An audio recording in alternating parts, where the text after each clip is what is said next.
What is up, guys? So I've got a lot of questions about this trailer in particular, and the fact that we do have actual garage that works back here, and people have been questioning me kind of how I strap it in, how I get it in there. So I kind of wanted to just do a quick little video on that. I don't know how quick it's going to be, but I'll show you.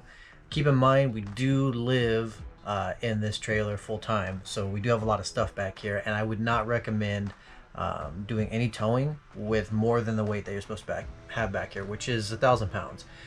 So most of the stuff that you'll see back here is not here when we're traveling. We take it out, put it in the back of the truck, or move it to the front of the trailer for that matter. But let's take a quick look. So as you guys can see from the front, I do have a really nice wheel dock. It's actually, name of the brand is Wheel Dock. You guys can see right there. I'll go ahead and show the little thing. I love it. So even without the straps, it'll hold a bike. I don't feel comfortable enough putting mine in there without having the straps in there. It does move a little bit.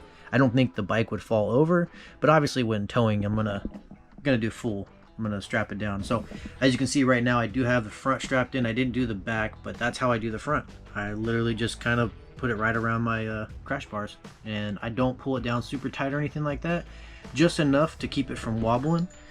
Ideally you don't want it bouncing, right? This is going to hold it in place. The wheel dock's going to hold it in place, but you want to keep everything from bouncing around while you're moving. And I'll show you why you don't want it bouncing in a little bit when I pull it out and I show you the back end here. Alright guys, I just wanted to show you on the inside as well. In our model, we have to have the door shut. As you can see, it's a bit tight, but it fits just fine and it doesn't touch the door. I just put the wheel dock right up against this frame, and I tie down the bike in a way that it kind of holds it in place. So I'll put a tie down, like I said, on the crash bars, pulling it, well, there, and then I'll typically come find somewhere back here. This last time, I actually did it right around the foot pegs and went straight across, and that seemed to hold pretty good. I don't have crash bars around my bags, otherwise I would just do it around the crash bars on the bag. So, but yeah, like I said, you have a tie down here, one here, and then one up in the front, and they're all rated for 1,500 pounds. So my bike does not weigh that. It looks like it does, but it definitely doesn't. Another thing to talk about while we're back here is the door. So in this case, it's pretty dang close. It's more close than I would like it to be honest with you, but it works just fine. As long as the bike doesn't move, we're not gonna have any issues, and we haven't had any issues. So one thing I did add with this is this dovetail, it swings. So when the door is closed, I don't know why they didn't think this through. I'm not quite sure, maybe because they probably didn't expect people to put, you know, an 8-foot long Roadglide in it, but the door will swing.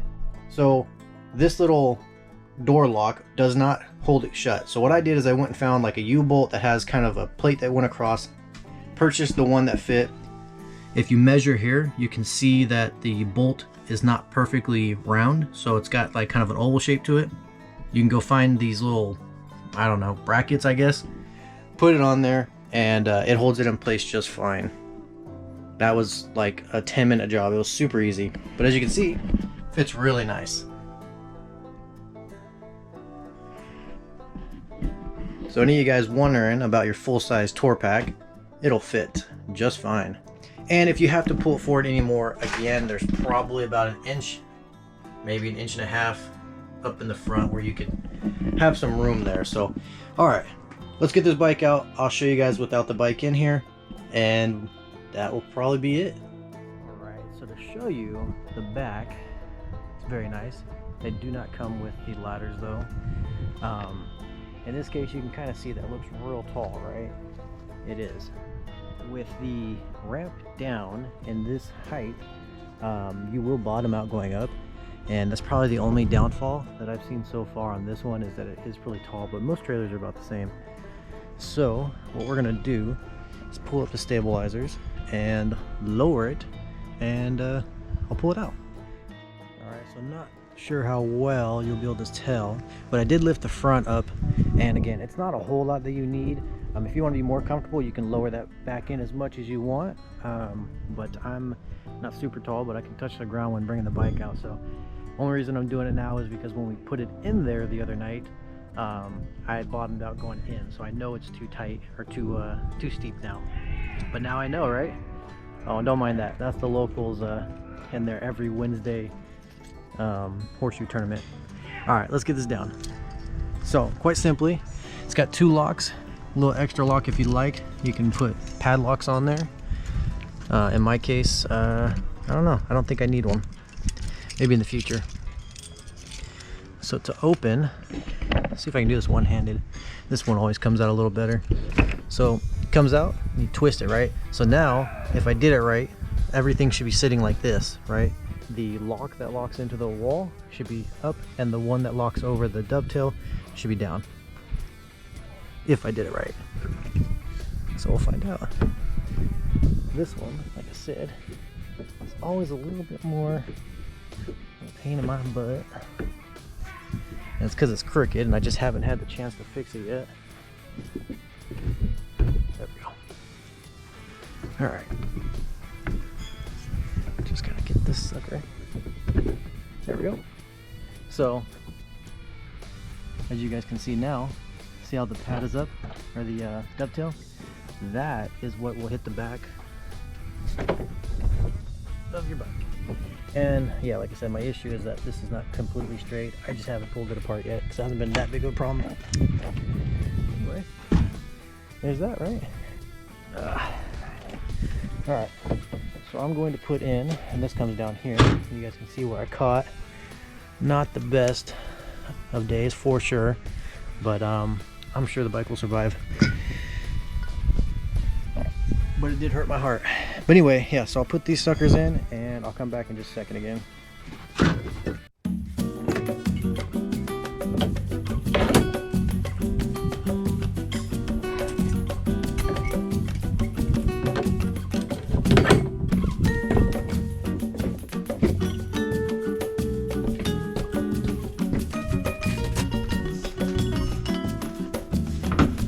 It's a little worse than I thought, but again, we'll survive.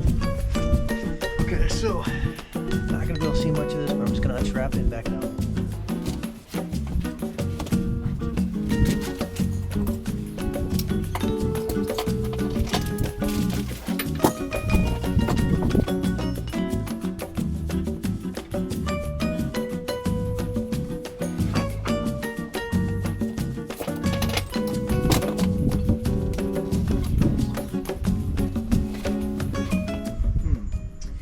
Show you guys this, how this wheel dock works.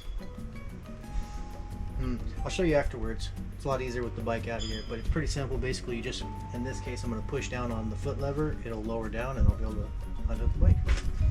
But at that point, the bike will not be strapped in anymore. As you can see, this is without any strap. Got a little bit of wobble, nothing crazy, but that's why I strapped it down.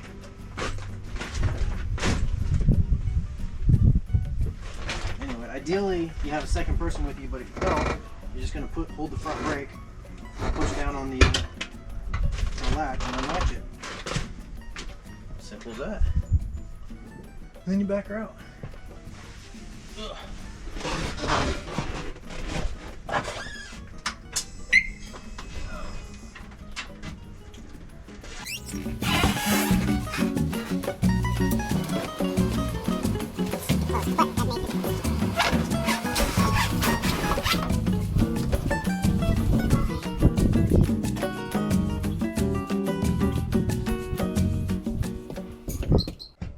And it's that easy. Let me get you off of here and show you. So other than the mess that's in the garage, I'm going to show you kind of what I put in. Yeah, that is pretty bad. Luckily, I think it was just a kickstand, so not too worried about it. Anyway, I put this on here. It's extra little grip tape. I want to put more. What I found is when you're coming down, the front tire does want to slip, especially on this stuff. So I don't know, it was like $6. Put it on there, and I'm probably going to put a couple more just to give me a little bit more grip. Under here in the back, obviously, I have a rubber mat, nothing too fancy. This is a, it's 10 gauge. I don't know if that's a quarter or, I don't think it's a 1/4 inch. But anyways, 10 gauge steel. Now, I'll have to throw a picture because I do have some photos of why I put it in there.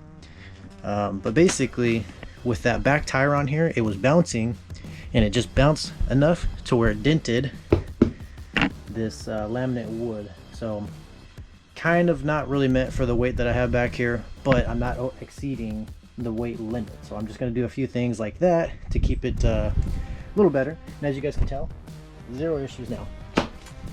All right, up front here. So this is the wheel dock. Really nice system. When I put it down, well, I'll show you. So I put it up, you just roll your bike in. There's no rocking, no nothing. It's quite simple. Just go right up in. And once you're in there, push that, locks the tire in place. Pretty neat, right? Super simple. Then when you want to go out, like I said, if you have a second person, it helps. If not, you just hold the front brake and step down on this. Step down on this. Try it again. Gotta get the angle. Try not to pop the front up. There you go. So as you can see, it's pretty strong. It's got a really good, I don't even know what you call that, strut, I guess. But it holds in place and does a really good job. And again, I really like it. And it probably, I don't know, it's like 30 pounds. It's really light. So, little extra look through the trash here. But you have hold there, tie down there, tie down there. That's about it. And in the back, yeah, we do have a bed we don't use. Well, clearly we have storage. Like I said, this won't be in here. None of the tools that are up here will be in here. I may keep this box in here when we travel, and maybe some of the light, like, you know, this is like chips and popcorn and stuff. We can keep that in here. But most of the stuff you see back here won't be in the back while we're traveling. You don't want to go over that 1,000 pounds. I mean, obviously for safety reasons. All right, guys, so that is that. I'll post this up there for any of you guys that have been interested or maybe even looking into one of these. It's a great way to get a trailer that's not a fifth wheel but can still haul your stuff with a separate. Part of the reason why we love it is because we have our garage for the bike, and then we have our living space, which I'll post up some more videos of later just to show you guys a little bit of what's in there. Right now it's a mess, and so I'm not going to take you in there, but it is pretty nice. So it's nice having a closed off area for your bike along with the house. One thing I will say, I do wish this was a full-size garage. It's not the end of the world, but it would be nice. I mean, I have a outdoor fridge, and then an outdoor like kitchen area. I'll show you. It's a nice place for the beer, I guess, but that's about it. So let's take a look. So as you can see, we really don't use it that much. Got some beer in here. Well, seltzers at the moment.